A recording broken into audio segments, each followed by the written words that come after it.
দর্শক, সৃষ্টিকর্তার উপর সুধারণা রাখুন, কারণ সৃষ্টিকর্তা সম্পর্কে আপনি যেমন ধারণা রাখবেন নিশ্চয়ই সৃষ্টিকর্তা আপনার সাথে ঠিক তেমনটাই করবেন। আলহামদুলিল্লাহ, আলহামদুলিল্লাহ, আলহামদুলিল্লাহ। সেই সৃষ্টিকর্তার উপর লক্ষ্য করে শুকরিয়া আদায় করে 10 মিনিটস উইথ ইমরান অনুষ্ঠানে বরাবরের মতো স্বাগত জানাচ্ছি আমি ইমরান চৌধুরী। একজন এগিয়ে যাওয়া ব্যক্তির জীবনের গল্প সত্যি চমকপ্রদ। কঠোর দায়িত্ব পালনের মধ্য দিয়ে একজন কর্মঠ ব্যক্তিত্ব নিজেকে শুরু থেকে শীর্ষে নিয়ে যেতে সক্ষম হন। তাদের সফলতার প্রতিটি স্তর, প্রতিটি চ্যালেঞ্জ যেন রূপকথার গল্পের মতো। সততার মোড়কে একজন সফল ব্যক্তি হতে পারেন সম্মানীয়, অনুকরণীয়। এর মধ্য থেকেই নিজেকে গড়ে তুলতে পারেন একজন নেতৃত্ব প্রদানকারী ব্যক্তিত্ব হিসেবে। প্রিয় দর্শক, আপনারা জানেন অনুষ্ঠানের প্রতিটি পর্বে একজন স্বপ্নবান, দেশপ্রেমী, উদ্বুদ্ধ ব্যক্তিত্বের সাক্ষাৎকার গ্রহণ করা হয়।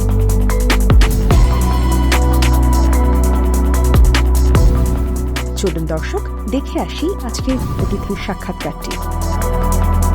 10 মিনিটস উইথ ইমরান অনুষ্ঠানে জনাব ইমরান চৌধুরী, আপনাকে অনেক ধন্যবাদ আমাদেরকে আমন্ত্রণ করার জন্য। আমরা প্রথমে আপনার কাছ থেকে জানতে চাচ্ছি আপনার শিক্ষা জীবন সম্পর্কে। কোত্থেকে শুরু করেছিলেন, শেষ পর্যন্ত কোথায় গিয়েছে? শিক্ষা জীবন শুরুটা আমার হোম ডিস্ট্রিক্ট লক্ষ্মীপুরে। আমি ম্যাট্রিক, ইন্টারমিডিয়েট লক্ষ্মীপুর করেছি। জগন্নাথ ইউনিভার্সিটি থেকে আমি জার্নাল হিস্ট্রিতে অনার্স মাস্টার্স করেছি। পড়াশোনার তো শেষটাই, এখনো চলছে পড়াশোনা। রিসেন্টলি আমি মালয়েশিয়া পুত্রজয়া ইউনিভার্সিটিতে পিএইচডি করার জন্য অলমোস্ট অ্যাডমিশন কমপ্লিট। খালেক সাহেব, আমরা জানতে চাচ্ছি আপনার কাছ থেকে আপনার সদ্য পিতার সম্পর্কে, যার কর্মকাণ্ড, যার কোন কাজগুলো এখনো আপনাকে শিক্ষা নিতে বাধ্য করে। বাবার কথা আসলে বলার অনেক কিছুই থাকে। বাবা হোক কম শিক্ষিত, হোক বেশি শিক্ষিত, হোক গ্রামের কিংবা শহরের, বাবার কিছু ইন্সপায়ারেশন মানুষের এভাবেই থাকে। আমার বাবার জীবন দশা একটা সময় ছিল বিজনেস, বাট গত 30 বছর থেকে উনি সামাজিক কাজ করে যাচ্ছেন। আমাদের লক্ষ্মীপুরে আমাদের সামাজিকভাবে একটা এতিমখানা হয়েছেন, যেখানে উনি বিনাশ্রমে কোষাধ্যক্ষ হিসাবে দায়িত্ব পালন করছেন প্রায় 30 বছর, আজও করে যাচ্ছেন। সেই হিসাবে আমিও উত্তরাধিকারী হিসাবে সেই সামাজিক কাজগুলোতে একটা ইন্সপিরেশন পেয়েছি। আজও আমি বাবার উত্তরাধিকারী বলেন আর সামাজিক দায়িত্বের একটা অংশ হিসাবে আমি আমার কাজগুলো করে যাচ্ছি। খালেক সাহেব, আমরা জানতে চাচ্ছি আপনার কাছ থেকে কর্মজীবনে আপনি ঠিক শুরু করলেন কোত্থেকে, এখন কোথায় অবস্থান করছে? এটা একটা মজার বিষয়, যেটা আমি আসলে যারা ভবিষ্যতে প্রতিষ্ঠিত হতে চান তাদের উদ্দেশ্যে আমার একদম জীবনটা শুরু করে বলা। আমি কিন্তু ছাত্র জীবন থেকেই যখন আমি ঢাকায় জগন্নাথ ইউনিভার্সিটিতে আমার স্টুডেন্ট লাইফ শুরু করি, তখনই আমি কর্মজীবন শুরু করছি, এটা বলা যায়। কারণ একটা সময় তখন আমি টিউশনি করতাম, পার্ট টাইম জব করতাম। আমি যখন অনার্স পরীক্ষা দেই, রেজাল্ট হয়নি, তখন আমি এপিআরে আছি, তখন আমি একটা অ্যাপ্লাই করলাম। কোইন্সিডেন্টলি আমার চাকরিটাও হয়ে যায় one of the biggest multinational company. আমি সেখানে স্টুডেন্ট থাকা অবস্থা, অর্থাৎ মাস্টার্স শেষ হওয়ার আগে আমি জয়েন করি এবং আমি ওখানে থেকেই আমি আমার মাস্টার্স কমপ্লিট করি। 7 বছর আমি ওখানে আমার জব কন্টিনিউ করি। সেটা আমি 2008 সালে শেষে দিয়ে আমি জব সেরে আমার একটু বিজনেসের স্বপ্ন ছিল লাইফে। তো আমি চায়না থেকে হাউস হোল্ড প্রোডাক্টগুলো ইম্পোর্ট করি। ইন দ্য মেন টাইম নিজেদের বাসা বাড়ি করার একটা স্বপ্ন সবার থাকে, যে আমি আমার আবাসস্থানটা নিশ্চিত করি। আমরা কয়েকজন বন্ধু মিলে আমাদের একটা ভবন করে থাকার জন্য সেখান থেকে আমার আবাসন শিল্পে মনোযোগ দিই এবং এখন আমরা জেড অয়েল হোমসের অধীনে প্রায় অলমোস্ট 500 মানুষের ঢাকায় আমরা আবাসনের ব্যবস্থা করলাম। এই হলো কর্মজীবন, যেটা এখনো চলছে। আমরা মিরপুর সহ বসুন্ধরা সহ ঢাকার বিভিন্ন অঞ্চলে আমরা আমাদের ডেভেলপার কোম্পানির মাধ্যমে মানুষকে তাদের আবাসনের জন্য আমাদের বিনিয়োগকে নিশ্চিত করে আবাসন ব্যবস্থা করে যাচ্ছি। প্রিয় দর্শক, আপনাদেরকে একটি কথা জানিয়ে রাখি, আজকে আমরা যার ইন্টারভিউ করছি উনি কিন্তু একদম চাকুরিজীবী থেকে আজকে প্রতিষ্ঠানের কর্ণধার হয়েছেন বা চেয়ারম্যান হয়েছেন বা এমডি হয়েছেন। আসুন আমরা ওনার কাছ থেকে জেনে নেই চাকরিজীবী থেকে কিভাবে ব্যবসায়ী হয়েও। এটা আসলে নিজের সম্পর্কে বলা না।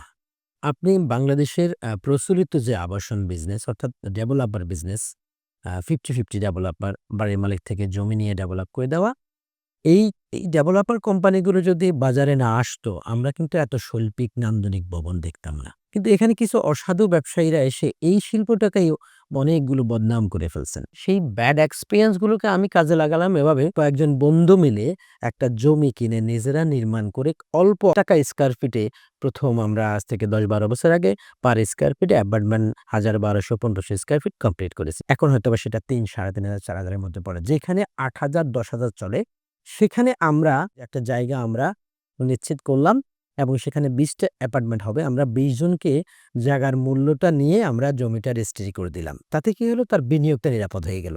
যে আমরা জেডওয়েল হোমস বা ডেভেলপার কোম্পানি প্রতারণা করার কোনো জায়গা নেই। এবার আমরা টাইম দিলাম যে ২৪ মাসে আপনি ভবনে উঠবেন। ইনশাআল্লাহ আমরা যে ১৬টা প্রজেক্ট হস্তান্তর করেছি ২৩ মাস হয়েছে, ২৪ মাস ২৫ মাস হয়নি। তো আমি একটা কথা বলি, Zedwell Homes means on time on date. এই জায়গাতে আমরা স্টিল ছিলাম আলহামদুলিল্লাহ। সেই ইমোশনগুলোকে মূল্য দিয়েছি বলেই আমাদের কাছে মানুষের টাকা নিরাপদ হয়েছে এবং যতগুলো মানুষ আমাদের থেকে ফ্ল্যাট কিনেছেন অনেক সময় এসে কেঁদে দোয়া করে যে এই জীবনে প্রথম বহু জায়গা লস খাওয়ার পরে আপনার মাধ্যমে আমার ফ্ল্যাটে উঠেছি, আল্লাহ আপনাকে ভালো করুন। খালেক সাহেব, আমরা জানি যে আপনি দান এবং সমাজ গড়ার ক্ষেত্রে আপনার জায়গা থেকে আপনি বেশ কিছু কর্মকাণ্ড পরিচালনা করে যাচ্ছেন। কোন কোন কাজগুলো পরিচালনা করছেন এবং দান করার মন মানসিকতাটা কিভাবে আসলো যদি আমাদেরকে একটু বলেন? দেখুন আমরা আল্লাহ সৃষ্টিকুলের সেরা জীব। তো আল্লাহ তো শুধু আমাদেরকে আমাদের জন্য সৃষ্টি করে নাই। আমি সবসময় কথাটা বলি, আমি আমার নই। আমি আমার পরিবারের, আমি আমার সমাজের, আমি আমার দেশের। আমি শুধু ইনকাম করব, আমার ফ্যামিলিকে এন্টারটেইন করব, এ তো আমার দায়িত্ব শেষ না।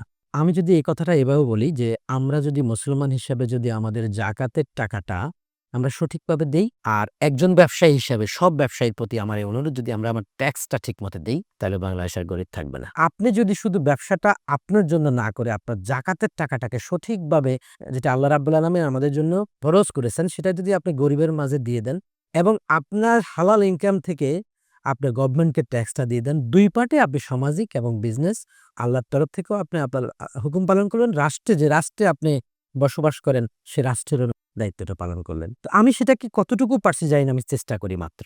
সেই জায়গা থেকে আমরা বাংলাদেশের যতগুলো জাতীয় দুর্যোগ হয়েছেন, রিসেন্টলি আমরা দেখেছি বঙ্গবাজারে একটা ভয়াল অগ্নিকাণ্ড হয়েছেন। আমার দেখা ঢাকায় ব্যবসায়িক অবস্থানে সবচেয়ে ভয়াবহ।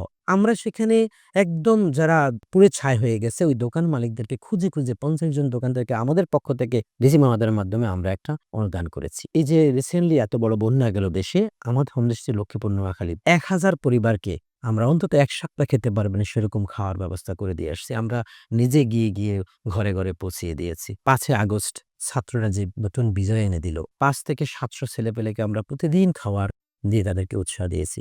এখন শীত চলে, আমরা বিভিন্ন অঞ্চল দেখে আমরা সুবিধাবঞ্চিত মানুষদেরকে আমরা চেষ্টা করি অন্তত শীতের কাপড় পৌঁছিয়ে দেওয়া। ঈদগুলো যখন ছিল আমরা অনেক বস্তি দেখেছি যে তারা ঈদ কি জিনিস ফিলে করে না। আমরা সেখান থেকে হয়তো তাদের হাতে একটা শাড়ি পৌঁছে দেওয়ার চেষ্টা করছি, একটা লুঙ্গি পৌঁছে দেওয়ার, একটা পাঞ্জাবি দেওয়ার চেষ্টা করছি। এটা আমাদের ব্যবসার পাশাপাশি একটা সোশ্যাল দায়িত্ব মনে করে, দায়িত্ব থেকে আমরা করে যাচ্ছি। আসলে এগুলো প্রচারের বিষয় না, তবুও আমি অন্যদেরকে উৎসাহ দেওয়ার জন্য বলবো। আল্লাহ রাব্বুল আলামিন নবীর মাধ্যমে বলে দিয়েছেন যে যারা বাবা নেই অর্থাৎ এতিম, তাদের কিন্তু দায়িত্ব আমাদের যারা আমরা একটু বিত্তশালী তাদের উপরে দিয়ে দিয়েছেন। ইতিপূর্বে আমাদের লক্ষ্মীপুরে আমরা ১৮ জন এতিমকে একদম পুরো খরচ দিয়ে আমাদের ফাউন্ডেশনের পক্ষ থেকে, এই খালেক চ্যারিটি ফাউন্ডেশনের পক্ষ থেকে পড়াচ্ছি এবং জাস্ট আমাদের অফিসের পাশেই মিরপুর ১০ নম্বরে একটা এতিমখানা আছে যেখানে ৬ জনকে আমরা তাদের বোর্ডিং এর সব খরচ সহ, অর্থাৎ ২২ জন ছাত্র হাফেজ হচ্ছেন। ৫ জনকে আমরা কিছুদিন আগে পাগড়ি পরিয়ে দিয়ে আসছি। ৫ জন হাফেজ কমপ্লিট হয়ে গেছেন। তো আল্লাহর শুকরিয়া, আমরা ১৮ জনকে পড়াশোনা করাচ্ছি। আমরা চেষ্টা করতেছি আমাদের পক্ষ থেকে